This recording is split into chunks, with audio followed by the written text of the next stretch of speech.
When he looks at his garden, 78-year-old Sylvain can't help but get upset. Nearly all of his banana trees were destroyed by the rains from Hurricane Sandy, which hovered over Haiti nearly a week ago.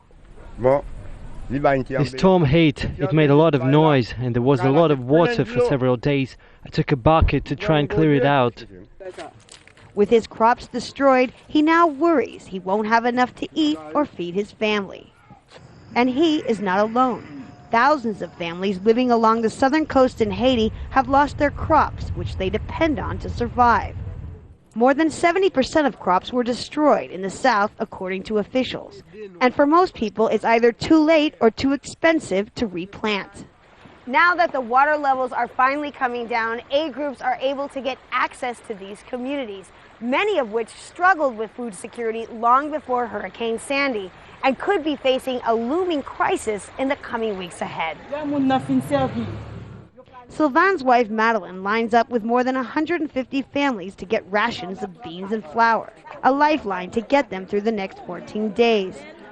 Before this storm hit, these people were barely just getting on their feet after Hurricane Isaac, which hit in August. So we're adding on national disaster to national disaster to national disaster. And so we're finding it situations where people aren't capable of really recovering what they've lost because, okay, once we get them back to recovery, boom, there's another natural disaster that hits. In addition to concerns about food shortages, worries about another cholera outbreak are growing.